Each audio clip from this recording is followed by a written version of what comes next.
وہ اخبار نئی دنیا کا اداریہ لکھنے کے ساتھ ساتھ تنزیہ کالم جو ہے وہ بھی لکھا کرتا تھا. یہاں بھی اس نے نئی دنیا کی مناسبت سے خود کو کولمبس کہا ہے. اور مصنف جو ہے وہ اس بات کا اس کو افسوس ہے کہ اس اخبار کے دفتر میں یہ جو محفل چلی تھی لکھنے لکھانے کی 1 سال قائم رہی. اس کے بعد سب لوگ ادھر ادھر بکھر گئے اور نہ نئی دنیا رہی نہ پرانی دنیا رہی. صرف اللہ ہی کا نام باقی رہا ہے اور اللہ ہی کا نام باقی رہے گا. اگلا ہے پیرا. تھوڑی دیر میں مولانا ظفر علی خان کھٹ کھٹ کرتے تشریف لائے. میں نے انہیں اس سے پہلے نہیں دیکھا تھا. تصویریں ضرور دیکھی تھیں لیکن تصویروں میں سے کسی شخص کی صورت شکل کے متعلق صحیح اندازہ نہیں کیا جا سکتا. بہرحال اتنا تو یقین تھا کہ ان کی توند ضرور بڑی ہوئی ہوگی، توند پیٹ بڑا ہوا ہوگا. آخر جب معمولی کارکنوں کا قبہ شکم یعنی گنبد کی طرح پیٹ گنبد فلک سے ہمسری کرتا ہے، آسمان کی برابری کرتا ہے، تو مولانا ظفر علی خان کو جنہیں آل انڈیا لیڈر کی حیثیت حاصل ہے، ایک عدد برانڈیل یعنی بڑا پیٹ تو توند کا مالک ہونا چاہیے. لیکن انہیں دیکھ کر سخت مایوسی ہوئی کہ توند نا ماما، آخر یہ کیسے مولانا اور کیسے لیڈر ہیں. اور یہ راز لاہور آ کے کھلا کہ مولانا توند سے محروم کیوں رہے.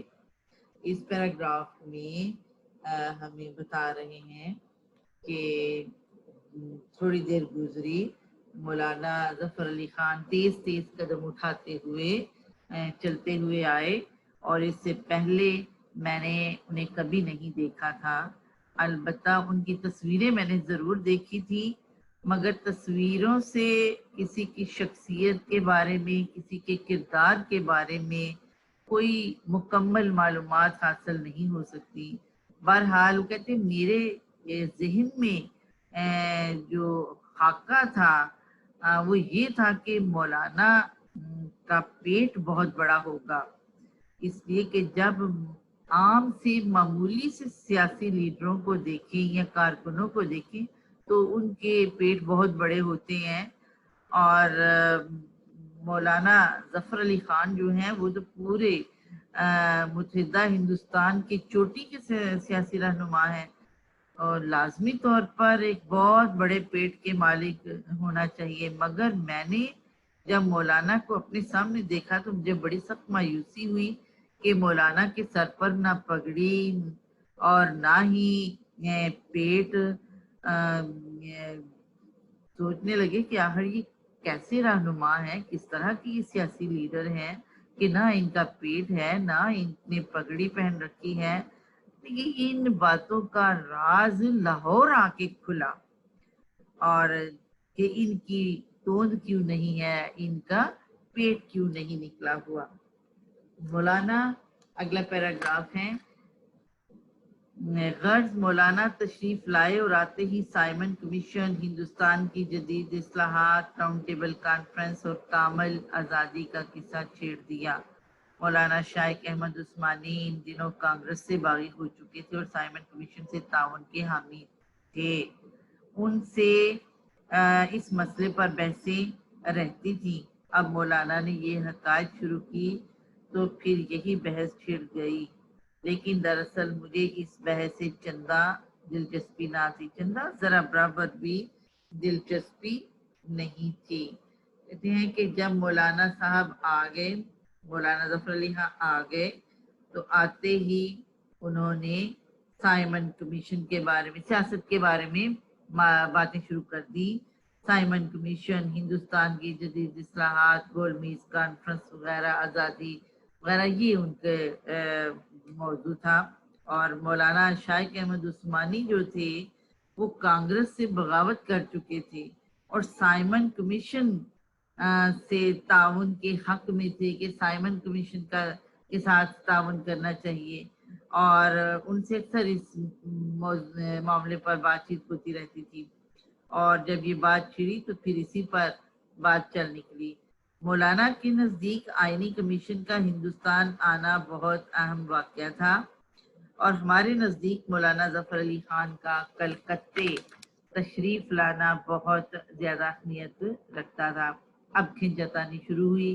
میں چاہتا تھا کہ مولانا شعر و شاعری کی طرف آئیں، اور مولانا ہم سب کو سیاست کی طرف کھینچتے تھے. یعنی بات چیت جو شروع ہوئی تو وہ سیاست کی بات کرنا چاہتے تھے، ہم شاعری کی بات کرتے. میں نے غالب کا نام لیا، مولانا نے برکن ہیڈ، یعنی یہ برکن ہیڈ جو ہے ہندوستان کے یہ سیکرٹری آف اسٹیٹ ہیں، اس کا ذکر کر دیتے. اب بس یہ کیفیت تھی کہ میں انہیں میر کی طرف لاتا ہوں تو وہ مجھے بارڈوین کی طرف لے جاتے ہیں. بارڈوین جو ہے یہ انگلستان کا سیاستدان ہے. میں کہتا ہوں غالب، وہ فرماتے ہیں سائمن. غرض دیر تک یہی جھگڑا رہا، آخر مولانا کو فتح ہوئی. یعنی ہم نے ہی مجبوراً شعر و ادب کا پنڈ یعنی پیچھا چھوڑا اور خاموشی سے ان کی باتیں سننے لگے. کہتے ہیں کہ جب مولانا ظفر علی خان آتے ہی انہوں نے سیاست پر بحث چھیڑ دی، اور میں شعر و ادب کے بارے میں باتیں کرنا چاہتا تھا، اور مولانا ظفر علی خان سیاست کے بارے میں باتیں کرنا چاہتے تھے. ہمارے درمیان یہ کھنچتانی شروع ہو گئی. میں غالب کا ذکر کرتا تو وہ برکن ہیڈ کا ذکر شروع کر دیتی، میں میر کا کرتا تو وہ بارڈوین کی باتیں شروع کر دیتے، میں غالب کہتا وہ سائمن. غرض دیر تک یہ کھنچتانی کا سلسلہ جاری رہا. آخرکار مولانا ظفر علی خان کو فتح ہوئی اور ہم نے مجبوراً شعر و ادب کی باتوں کا پیچھا چھوڑا اور مولانا ظفر علی خان کی سیاسی باتیں سننے لگے. میں لاہور آیا تو کچھ دنوں زمیندار کے دفتر، اخبار ہے زمیندار کے دفتر میں بھی قیام رہا، یعنی وہاں میں نے قیام کیا. ایک رات کا ذکر ہے کسی نے پچھلے پہر میرا شانہ ہلایا. میں آنکھیں ملتا ہوا اٹھ بیٹھا، لیکن ابھی صبح کاذب تھی، ہر طرف تاریکی چھائی ہوئی تھی. صرف اتنا معلوم ہوا کہ کوئی شخص میرے سرہانے کھڑا ہے. میں گھبرایا کہ الہی یہ کیا معاشرہ ہے. اتنے میں مولانا کی آواز آئی کہ اٹھو، میرے ساتھ سیر کو چلو. میں سمجھ گیا مولانا سیر کو جا رہی ہیں اور مجھے شرف رفاقت یعنی ساتھ لے جانا چاہتی ہیں. لیکن خدا بھلا کرے، قاضی احسان اللہ مرحوم کا انہوں نے مجھے پہلے ہی بتا رکھا تھا کہ اگر مولانا تمہیں اپنے ساتھ سیر کو لے جانا چاہیں تو ہرگز نہ جائیو. میں نے پوچھا یہ کیوں؟ کہنے لگے وہ تو پچھلے پہر اٹھ کر نہر کے کنارے میلوں دوڑتے ہی چلے جاتے ہیں، پھر ڈنڈر پیلتے ہیں ڈانٹ نکالتے ہیں. تم ساتھ گئے تو تمہیں بھی دوڑائیں گے. جب تم نڈھال ہو جاؤ گے، بے بس ہو جاؤ گے تو اپنے ساتھ نماز پڑھائیں گے. اب جو مولانا نے ساتھ چلنے کو کہا تو قاضی صاحب کی نصیحت یاد آ گئی اور آنکھوں تلے موت کا نقشہ پھر گیا. میں نے نہایت مزمعل آواز کمزور آواز میں کہا کہ مولانا میں تو سخت بیمار ہوں، رات بخار ہو گیا تھا، اب سر میں سخت درد ہے، پیٹ میں بھی درد ہو رہا ہے، غالباً کولنج ہے، مجھے پہلے بھی یہ مرض ہو چکا ہے. اور ہائے اللہ، یہ کہہ کر میں نے آنکھیں بند کر لی. اس پیراگراف میں بتا رہی ہیں کہ جب میں لاہور آیا تو زمیندار کے دفتر میں کچھ دنوں میں نے قیام کیا، اور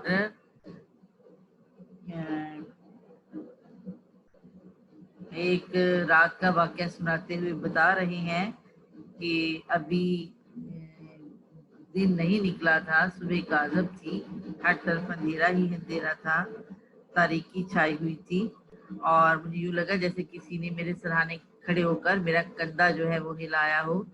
تو میں گھبرا کے اٹھا تو مولانا ظفر علی خان تھے، اور انہوں نے مجھے کہا کہ اٹھو میرے ساتھ سیر کو چلو. تو جب یہ میں نے سنا تو مجھے قاضی احسان اللہ مرحوم کی بات یاد آ گئی کہ انہوں نے کہا جب کبھی بھی وہ تمہیں سیر کو ساتھ لے جانا چاہیں تو کبھی بھی نہ جائیے، کیونکہ وہ تو نہر کے کنارے میلوں دوڑتی ہیں، پھر ڈنڈ نکالتی ہیں اور پھر اس کے بعد تمہیں بھی دوڑائیں گے، جب تم بے بس ہو جاؤ گے تمہیں نماز پڑھائیں گے۔ جو مولانا نے ساتھ چلنے کو مجھے یہ کہا تو مجھے ان کی نصیحت یاد آ گئی اور مجھے لگا جیسے میری آنکھوں کے آگے موت کا نقشہ پھر گیا ہو۔ میں نے بڑی کمزور سی آواز میں بتایا کہ مولانا صاحب میں بیمار ہوں، رات کو مجھے بخار تھا اور سر میں درد بھی ہے اور کولنس ہے، غالباً اپینڈکس کا درد ہے یہ۔ ہائے اللہ کہہ کر میں نے اپنی آنکھیں جو ہیں وہ بند کر لی اور اس طرح میری جان چھوٹ گئی۔